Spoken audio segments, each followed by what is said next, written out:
Welcome to today's Chat and Chill. I'm your host, Tyra Martin. This is the exclusive this week. We are continuing to celebrate Black History Month. We have some guests coming up later in the show that will talk about some of the things and some of the contributions to America by African Americans that you may not have heard of, and the creative way that these artists are bringing that to the next generation, to my generation, and to, quite frankly, some of the folks before us. There's a lot we all still have to learn. But first, we are going to delve into some entertainment with some great new projects from BET. They have recently acquired all of the Tyler Perry content, and he's taking full advantage of their streaming service and their broadcast. You may have seen last week Tyler Perry's Medea's farewell play. It toured and they captured that on camera, much like Disney did for Hamilton, and they're bringing it to audiences right in their home. I had the opportunity to speak with David and Tamala Mann, two folks that people may know from their music career, where they toured with Kirk Franklin, and both are outstanding singers and performers. Obviously, Tamala Mann, many gospel fans are familiar with, but they've also seen a really generous career on camera through the Tyler Perry projects and the Medea character. So as they prepare to say goodbye to Medea, I caught up with them to find out how they're going to say farewell, what that character has meant to their career, professionally and personally, and how they keep their marriage alive. The conversation does get spicy. Let's take a look.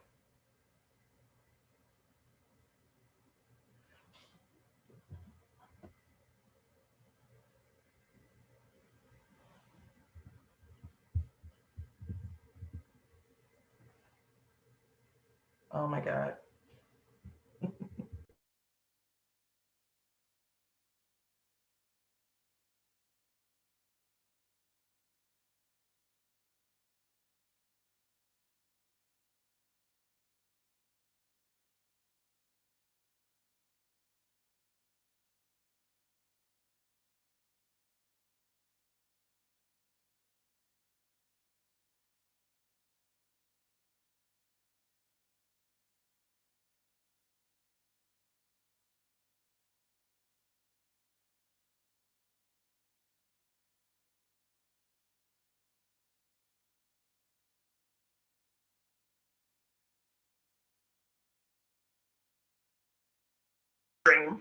To get that character body and a voice.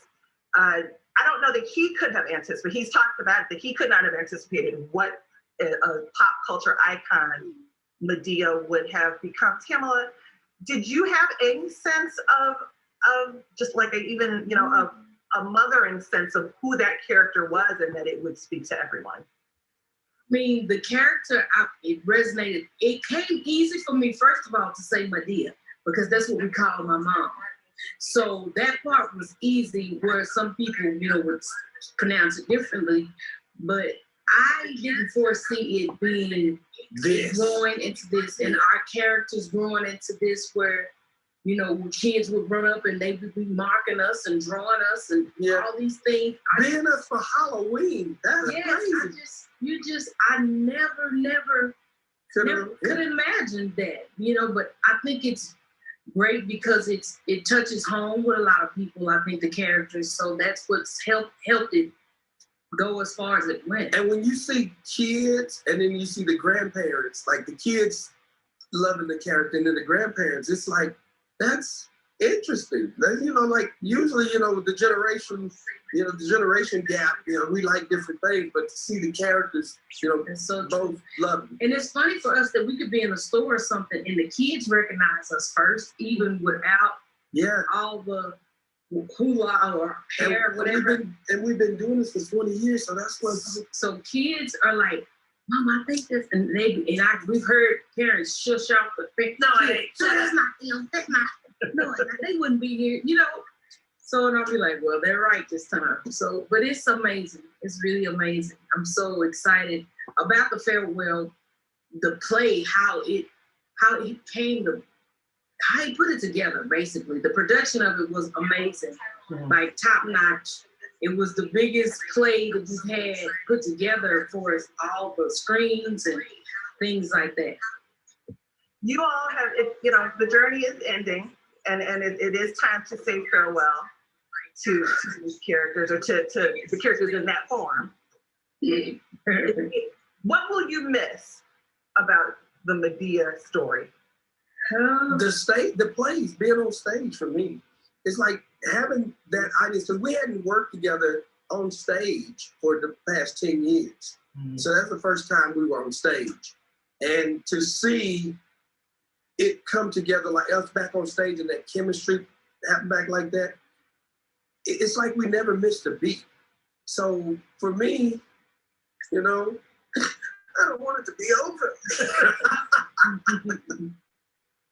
Well, in other news, it's February, and so everyone is consumed with love and all things loveliness.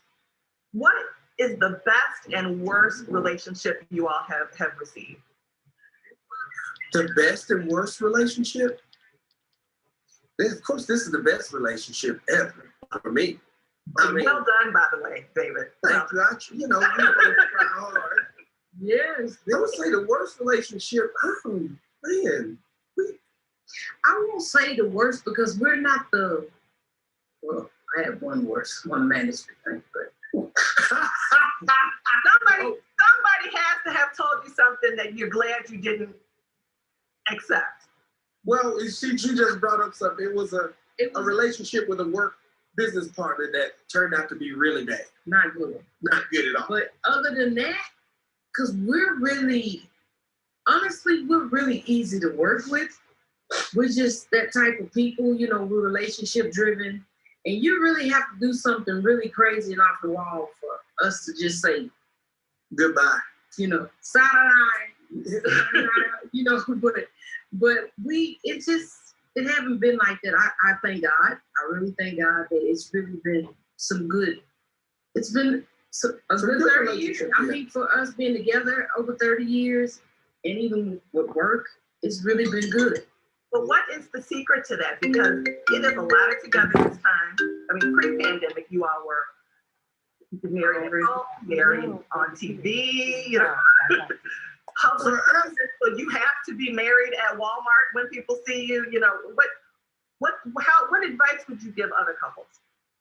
For us, it's because we genuinely like each other. You have those couples that marry, but they hate to see each other coming. Right. And the quarantine for some relationships was the worst thing, because now you mean I have to be locked in the house with you all day? At least I could go to work for 8, 10, 12 hours, and I even increased it to 14 so I could be away now.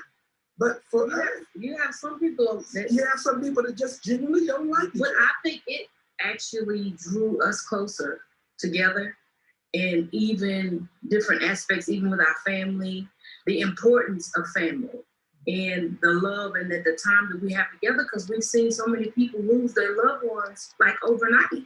Right. So it's like so unexpected that, somebody's here today and gone tomorrow. And it gave us more time to make love. I said that out loud. That's grown folks' business. You can do it. You did. But I mean, it's the marriage bed is undefiled, sir.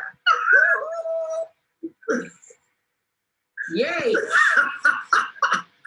We're rocking and rolling.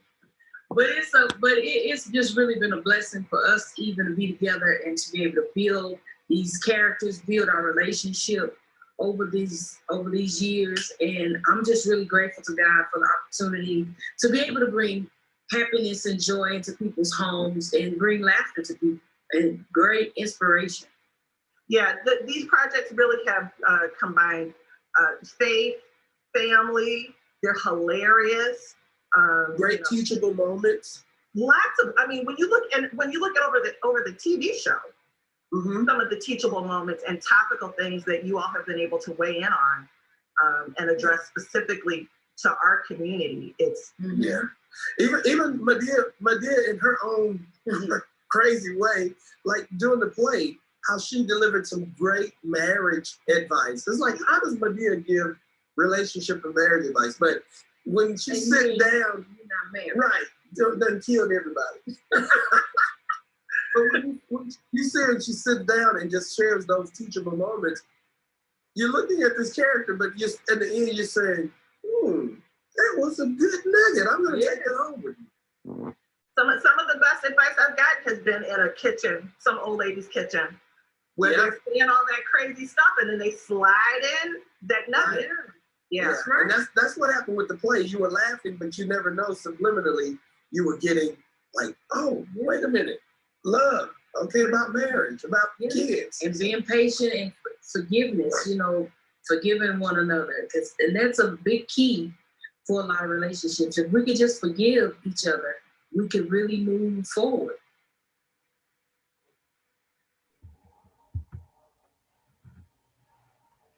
What a great conversation with Tamala and David, man. Thank you so much to them for sharing their time and so much of their heart in that conversation. You know, they've been a part of most of our lives for a very long time, and congratulations on all the upcoming projects that they are about to take on.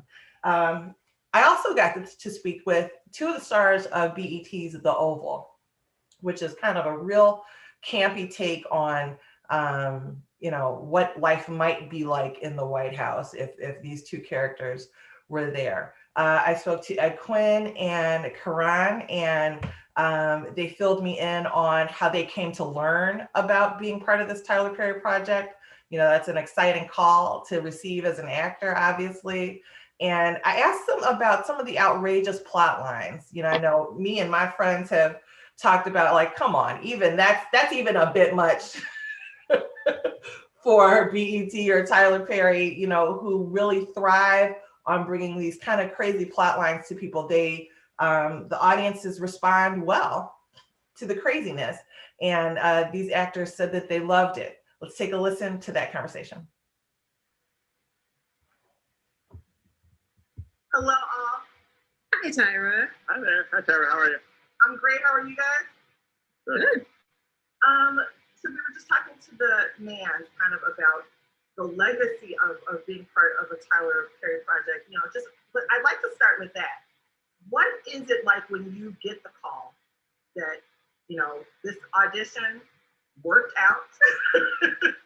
you got this role on this show that's got a name attached to it that opens doors without people even knowing what the show is about. For me, it was surreal. I got a call from Tyler on a Saturday morning, I believe it was. And it was for me, it was so random because I had the audition earlier in the week. And, you know, we're taught as actors, once we leave an audition, we just leave it in the room and you go about your business because you can't dwell on it. And I wasn't expecting a call from Tyler himself, but he called me himself. I think he was on tour at the time. And I fell out. I literally fell out. And I cried because it was the first time in a long time where I felt acknowledged and seen by someone, you know, who is as influential as Tyler. And what about you, Ed? I mean, building on everything that Karen just said, also from a business standpoint, it's so unbelievably refreshing when you've been doing this as long as I have. Someone who has the brand that Tyler Perry has, but then also is the writer, director, creator, producer, and his name's on the, you know, studio head. It solves so many problems.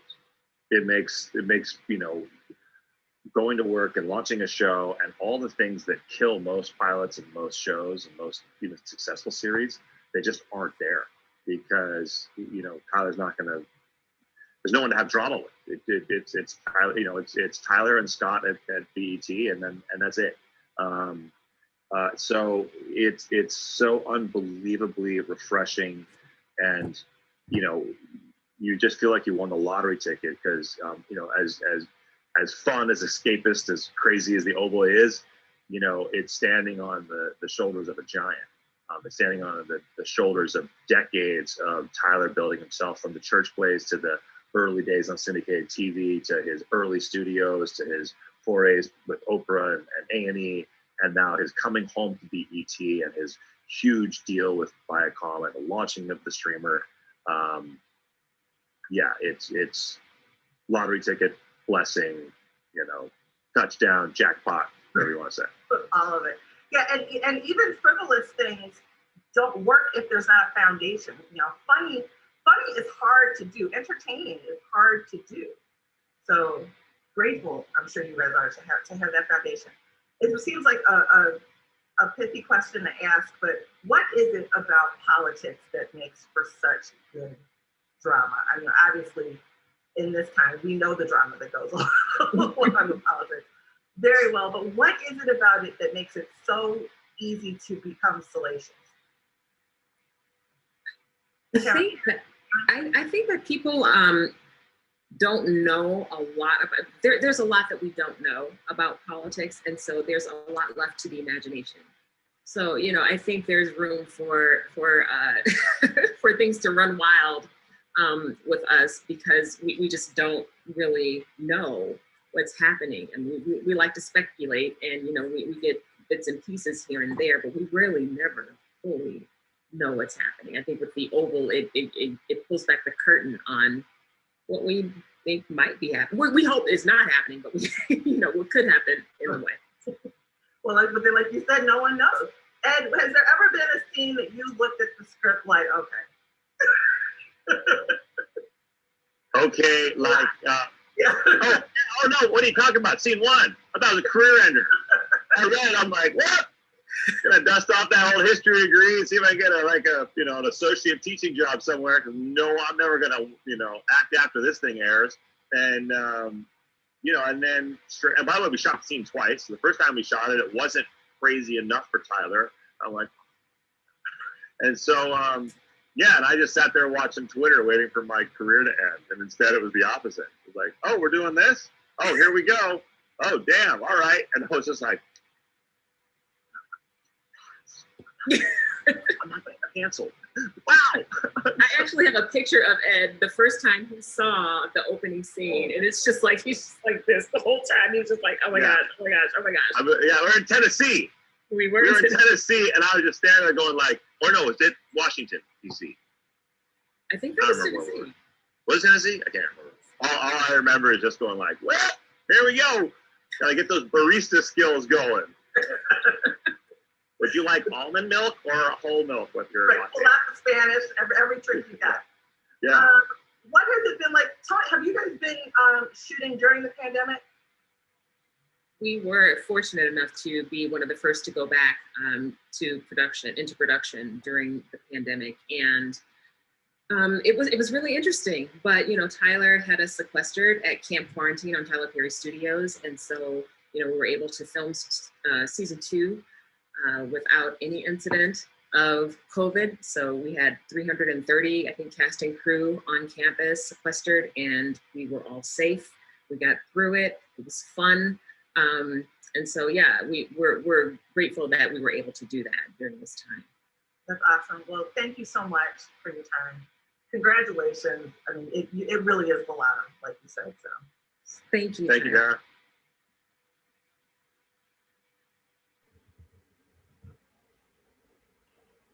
So season 2 is already in motion. You can find your local listings on BET.com or visit that at BET Plus for opportunities to see their streaming content.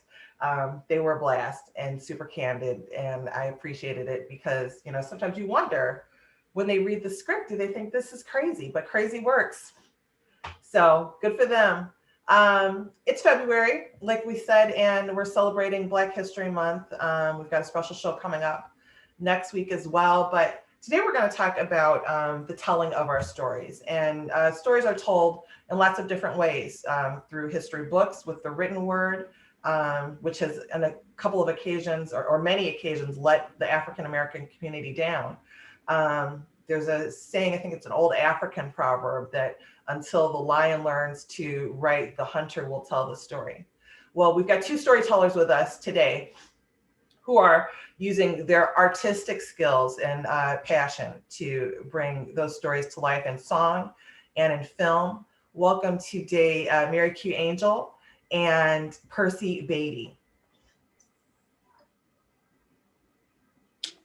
Hey there, Tyra. How are you? I'm good. I'm good. We got Mary coming in. Hey, hey. Welcome.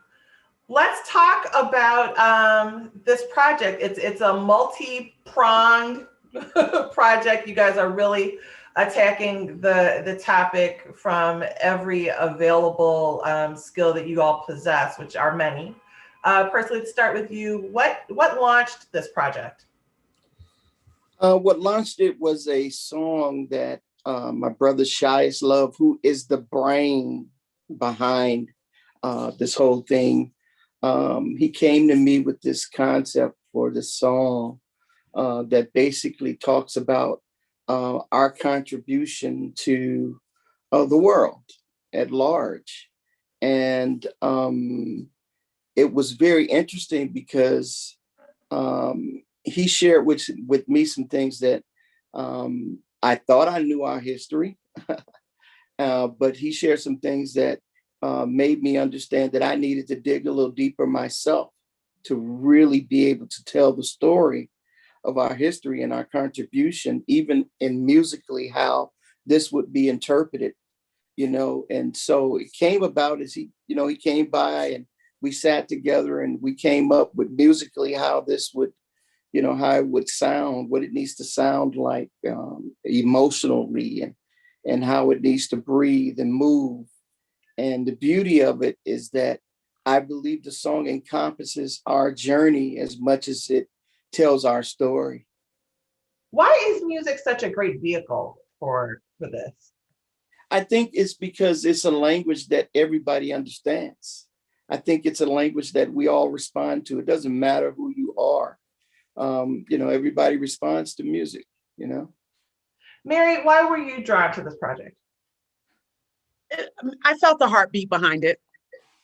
When I first heard the song, I was like, whoa, this is super powerful. This is the reparations anthem. I was like, we need this right now. And it was very apparent meeting our wonderful visionary, Shias Love, that he had a certain type of hustle behind his eyes, like he moved in a way where I had to come on board. I had to come on board. I think right now it's hard to find the leaders right now, or I shouldn't say it's hard to find the leaders, but there's a lot of discussion now about where are the leaders? And when you meet someone that has this heart to just go and that's willing to risk.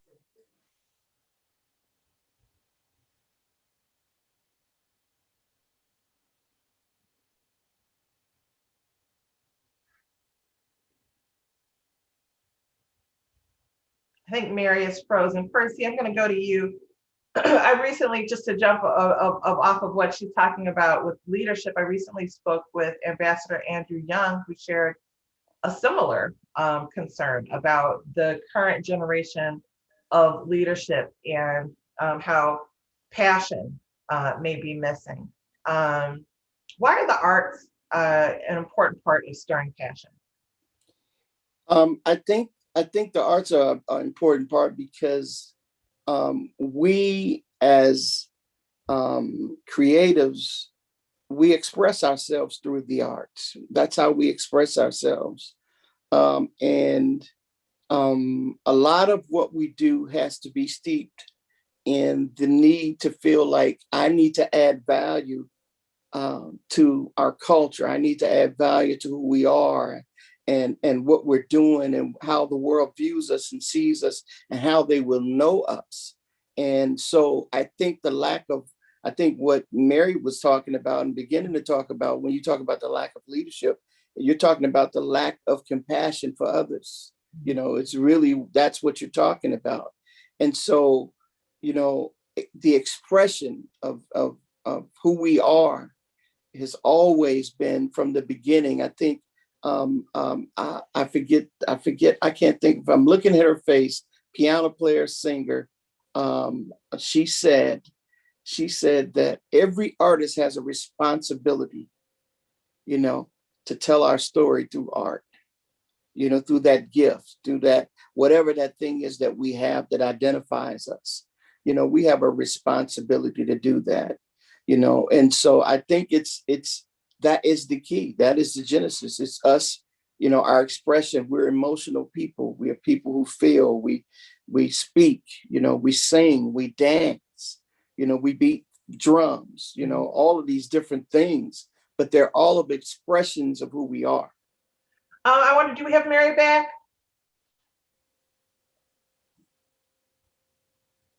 Just hop in, Mary, when you can. Another thing that Ambassador Young was talking about was that the movement had a music. It had a soundtrack, and that's been missing. Yes. From the current Yes. kind of push with trying. Yeah, it is. It is. And let me correct that quote. The quote is every artist has a responsibility to create art that speaks to the time that we're in. That and it's great that you brought that up, because that is important. Marvin Gaye said, spoke to the time with what's going on. Stevie Wonder, Love's Anita Love. Curtis Mayfield spoke to it. Every artist spoke to it, not because they were looking for fans and they were looking for pats on the back. It was because they were compassionate about what was going on and concerned about what was going on, and wanted to find a way to speak to it in a way that all of us could identify. Yeah. And we're going to take a look at the music video so that folks can get a listen to the song. But while they're queuing that up, let's talk about the other forms that this piece is taking. It's also showing up in a documentary film form. Yes. So Shias, he's a brainiac, and Shias Love came up with the concept of putting together a documentary that really speaks to the fact that America would not be America that it is without the contribution of the African and the Black and the brown people. It would not be what it is without us. And the truth of the matter is that if we leave our story up to be told by somebody else, it'll never be told. Mm-hmm. And so he felt it was important to tell that story. What's the most interesting thing you've heard lately about our history? Because we'll never know all the stories there are to hear. I mean, honestly, because at the time, they couldn't even document them. So things that weren't passed down through word of mouth or tradition, or once, we were able to keep our own records, those things have disappeared. We honor those stories, but we won't know them until we meet our ancestors. But what's the story you've heard? The most interesting story that I've heard is the history that we were taught in school growing up was not our history. Mm-hmm. That's the most interesting story. And as you start to unpack that for yourself and start to look at, our actual history, you start to learn, like, I didn't know a Black man created the guitar. I'm a music person. I've been doing music all my life, but I never knew that until maybe 6 months ago.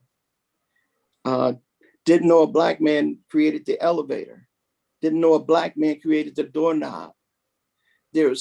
Our contributions are so numerous, but yet it's not in the history books. It's not being told and being taught. And so I feel like there's a responsibility that we have as artists to make sure that story is told, to make sure that they hear it, and understand it, so we can walk proud, so our children can walk proud, knowing that, their contribution to the world is numerous, and immeasurable. Yeah. And I didn't know a Black man invented the doorknob. That'll preach, because you can't get in or out. For somebody to open it, we created the doorknob. That's it. Turn it and move, walk in, amen? You cannot get in or out without the doorknob. That will preach, you're right. We're so glad you're back with us. We were just kind of talking about a lot of what we missed growing up in school. The textbooks were, either intentionally or unintentionally written to leave out a lot of our positive stories. What's the most interesting Black history fact you've come across, Mary? I like the story of the Pullman porters in Chicago. That was an eye opener for me. and it really spoke to the organization and the power of organization. So that was that kind of did something to me. I was like, oh, we definitely need to get organized. And it changed the way laborers represented themselves around the world. Absolutely. Yes. Yes. Before we lost your connection, we were talking about the importance of music to movement. How has being part of this project inspired you? Oh, in so many ways. It's important that that we come together and actually use our gifts. Like Percy, I just heard you speak to that about how important it is as artists that we use our gifts so that we can actually speak about the times and influence what's going on. I think that music happens to be one of the most powerful expressions and voices that we hear, because like it is a universal language. So it's changed me in a way of understanding the responsibility that we have. You know, we've got that music video. Let's take a listen. Okay.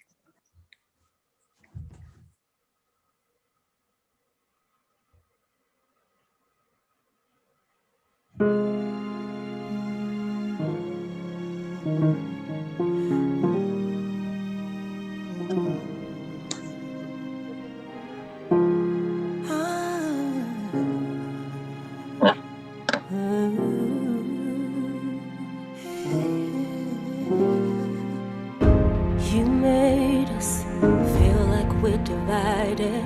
If we stand for something, we'll lose it all. Maybe that's what needed to happen. We all came together for the cause.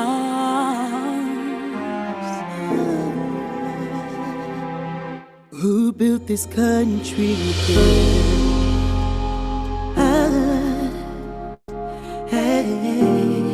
America, without us, wouldn't be the same. It wouldn't be the same. Oh. All the races are floating to the surface, no longer sweeping you under the rug. Won't sit back watching them lynch out a fight for the lives that were took.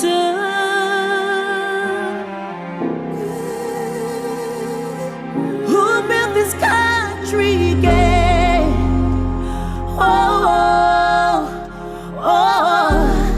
America's knees are falling just the same, and you're the one to blame. You're the one to blame. And it's time you know. If we came where you stay and took everything away that we made, you tell us to leave, go back to our country, but we built it. We built it.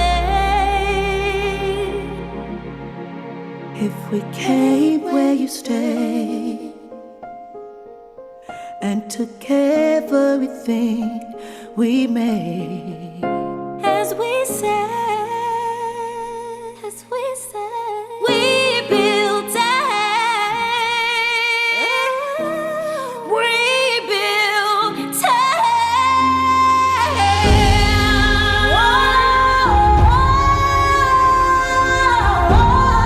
America, without us, would it be the same? Would it be the same?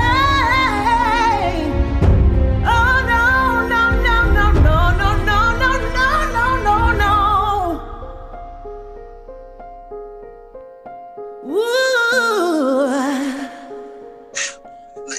it wouldn't be the same.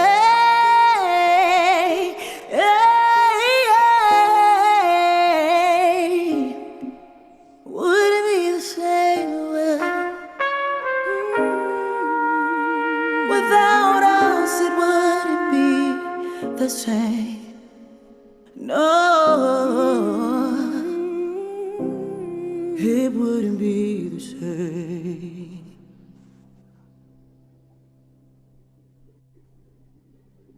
Powerful. Powerful. Yeah, and touching. And I'll say this about Mary, about your voice. It is shocking to me that anybody can just open their mouth and that comes out. Oh, not my voice. Oh, Not my voice. You heard from the Nara Blue, Michelle, and Felicia. And I those mean, ladies are bad to the bone. Amazing. Yes. That's I wish I could sing like that. They put their heart and their soul into it. Like the whole collaboration from Percy, Shia's.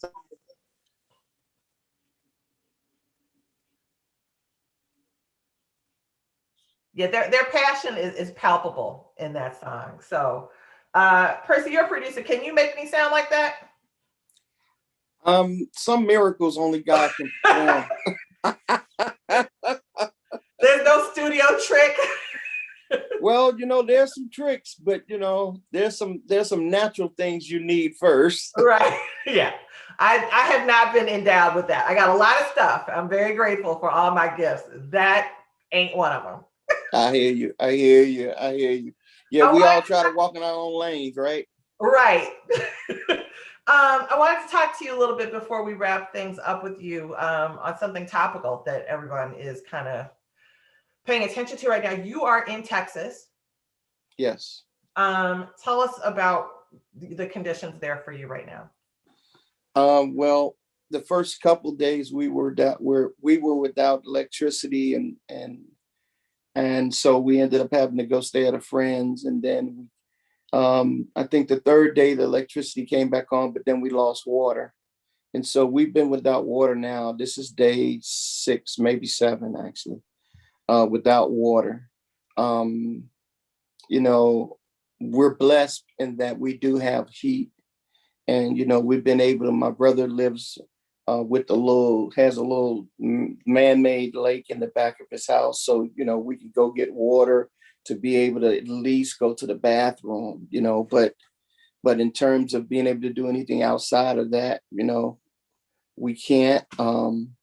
There are people who are actually worse off than us, and so my heart goes out to those people, and I'm just grateful that that we're warm. And at one point we had a house full of people because my brother just invited folks over who were struggling, who didn't have heat, and just needed a warm place to lay their head, and so we had a house full. What are you hearing from local authorities on when these things are, resources are going to be restored? It's funny, the state of Texas, kind of operated on its own power grid thing, and basically independent of being connected to any other facility, any other state, any other place that could be of assistance in the time of any kind of calamity. And so all we're witnessing now is a bunch of pointing fingers and a bunch of that. And we're grateful for I forget the young lady who's a senator, who's a rep, who's part of Congress from New York. She's been, pushing some things and trying to get assistance down here. Of course, now the president has signed a bill, disaster relief bill, but the thing is that it hasn't come soon enough, and it won't come soon enough for a lot of people. Because they've been in the state now for, almost a week. It's unfortunate. And, other cities, when they hear of something that's coming down the pipeline, they try to give people enough time to prepare, and they knew this was coming. They knew they had a possibility of having an issue with their electrical grid, but nothing was done to facilitate, what's the option? What are the options for people who could be without power? And, when you don't consider the people, you lose the trust of the people, and you lose the support of the people. And so right now, I think, we're just trying to find ways to help each other. just get through this. And I think once, they get past this, I think you're going to see a lot of changes in terms of leadership because, again, you can't be a leader that doesn't care about the people. You have to be a leader who cares about the people because the people are who put you there. And I'm not a politician and I dare not even walk in that lane. I just know as a person who has led people before, I know the importance of having the people's best interests at heart. What will you all do if things are not remedied in the next 24, 48 hours? I mean, just, realistically, how long can you go without water in a home? Well, we're going to have to figure it out. We're going to have to figure it out. We're going to talk about, what's next, what's the next thing to do. Obviously, I'm sure we're not the only family that's considering that, there's others that are considering the same thing. And so, it's in God's hand and we trust him. And we believe that things will work out and work themselves out. Meanwhile, we're going to stay paying attention to what's going on, try to stay in touch, and anybody that needs assistance that we can give, we're going to try to be there for them, again, because I think this whole country has been through a season of division, and now it's time to unite again, And I think that's a wonderful way to close the conversation. That's certainly what your life's work has shown that it's intended to do. So, Percy, where can folks find you and your projects online? You can find me on Instagram at Percy_Bady. On Facebook is Percy Bady, and then Twitter, Bady Percy, actually. And then I also have a website, penandpad.com, PENINPAD.com, where I'm teaching songwriting to those who want to be songwriters. That's great. So a resource I hope folks take advantage of. Mary, where can people find you and what you're working on? You can find me at Instagram, Mary_Q_Angel on Instagram. And I'm also on Facebook. Those are like my primaries. Facebook is Mary Q Angel. And what else is coming up for you? Oh, I'm working on a short film right now that's going to speak to a lot of families that has experienced this COVID situation. We're getting deep, dark, and we're going to some major places. So that's what's up next for me. And if people want to get a look at the music video for the song we just heard or support the upcoming documentary, where can they do that? You can definitely, I'm sorry, what was that, Percy? I was just saying Mary would know. You can definitely follow Shyest Love. You can find him on Instagram, and you can also find the Rebuilt It movement on Instagram, and you can definitely check out the video via YouTube. We Built It is the name of the song. Awesome. Thank you so much. And I look forward to talking to you all again. Thanks for joining us. I'm going to bring Reggie and Mark and Daria into the conversation as we do at the end of these shows. Hey. What up, Mark? What's up? What's up there, Percy? What's up, brother? How you doing? Also, we didn't say anything, but I want to just acknowledge, my brother Shy has had a unfortunate situation. I just want you guys to be lifting him in prayer, and just keep him in your hearts and prayer and on your mind. He's a great brother, great friend. He was going to join us today, but was unable to. Yeah, we're all thinking of him and wishing him the best. Yeah, definitely praying for Shyest. And thank you guys for joining us today. Tyra, thank you. We had some technical difficulties today. Thank you guys that are watching us and that will watch. Tyra's a better interviewer than Mark. Well, thank you. That's better, Percy. It's not. Percy, that's why we have Tyra.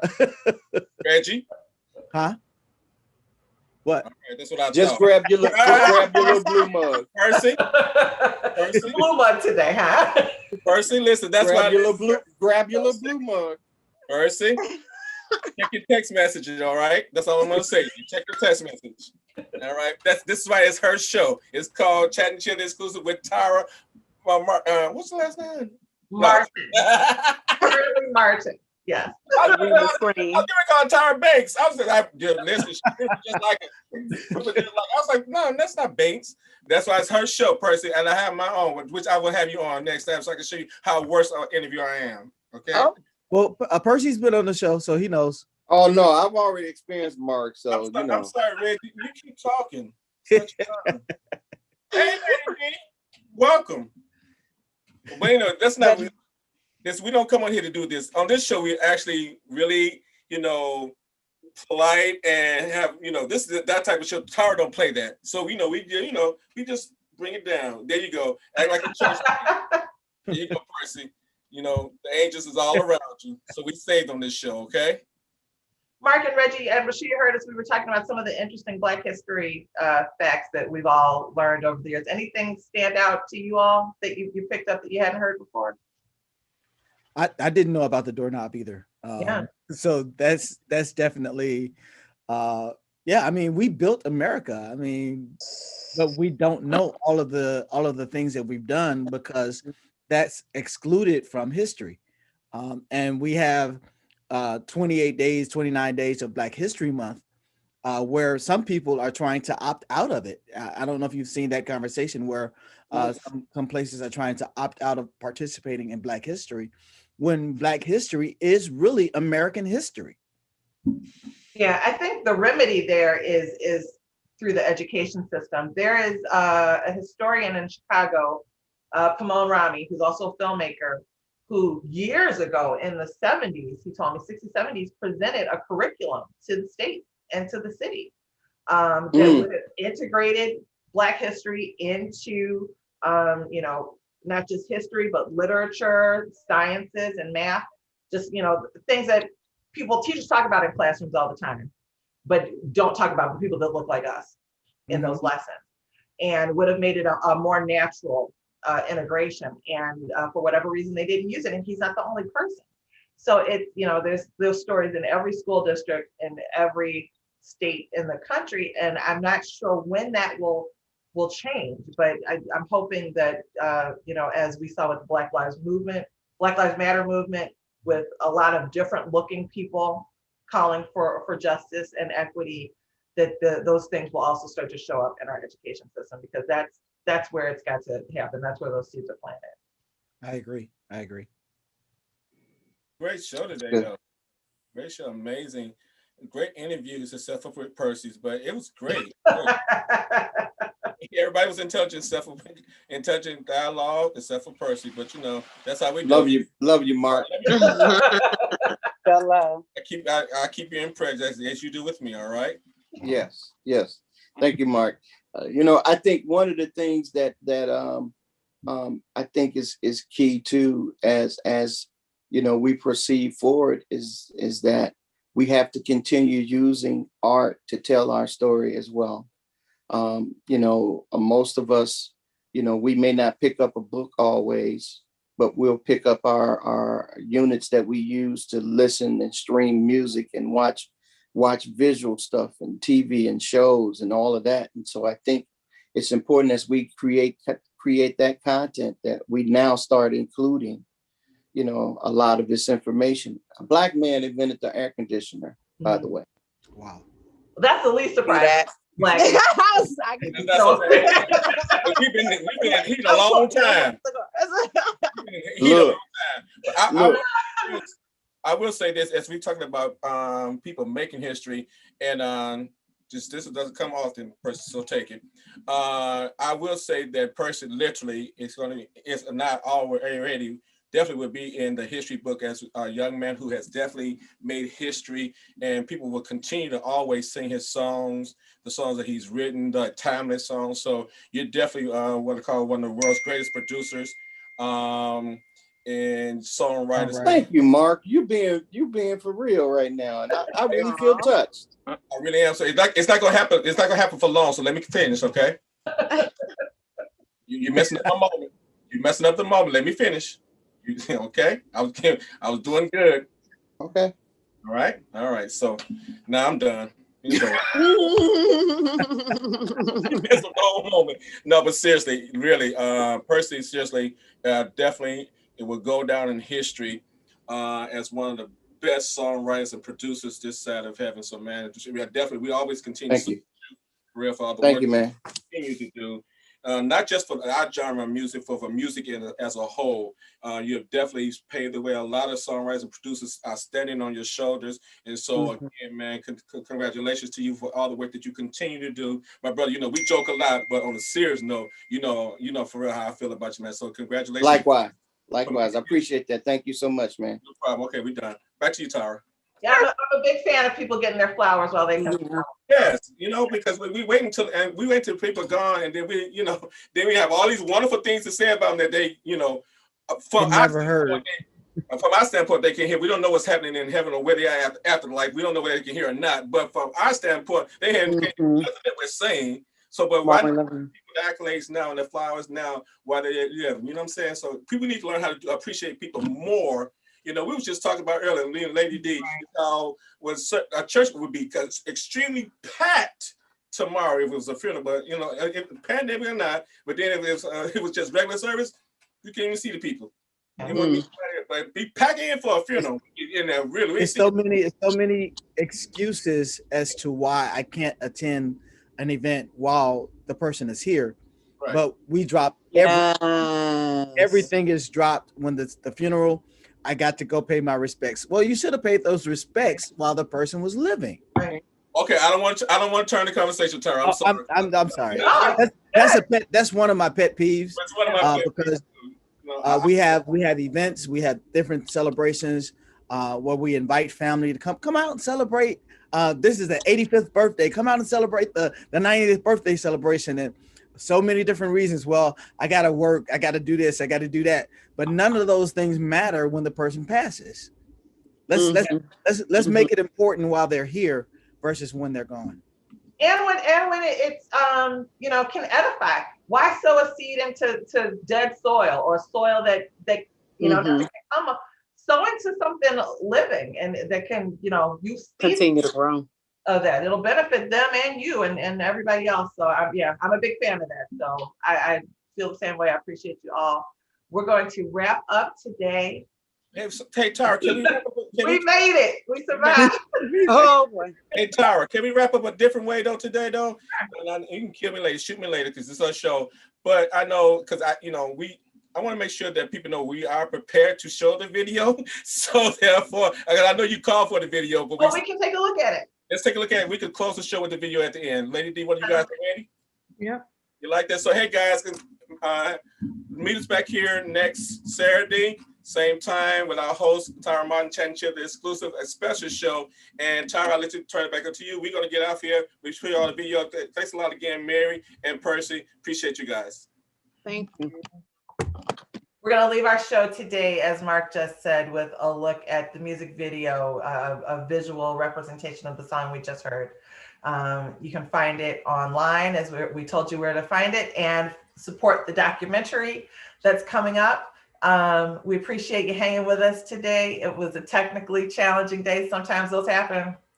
We can only control the wires so much, but we appreciate you, and we appreciate our guests today. And let's take a look at their beautiful work. Goodbye.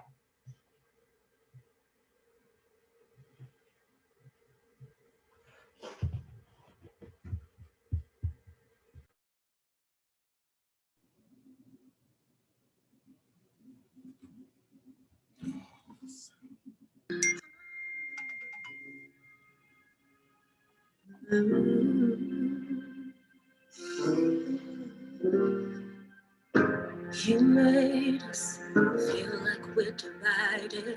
If we stand for something, we'll lose it all. Maybe that's what needed to happen. We all came together for the cause. Who built this country again?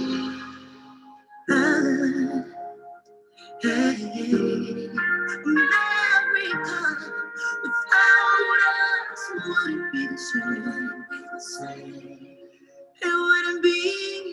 All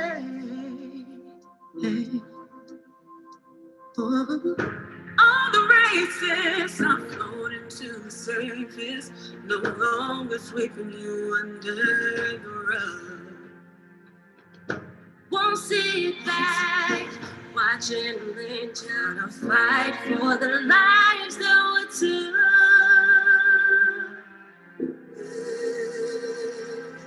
Who built this country again?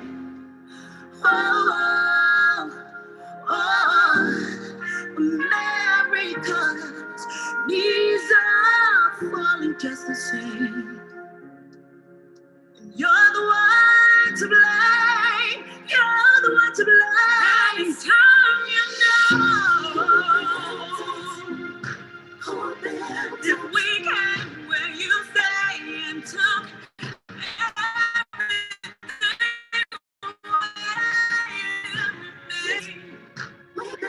you tell us to leave, go back to our country, but we built it. If we came where you stay and took everything we made, as we said,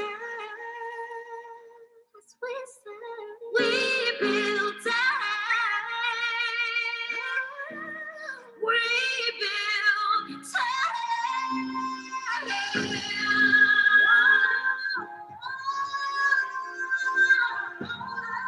America, without us, would it be the same? Would it be the same? Oh no, no, no, no, no, no, no, no, no, no, no, no. Ooh, it wouldn't be the same.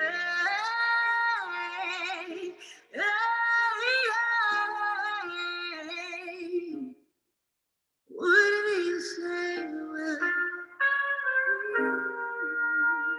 without us. It wouldn't be the same.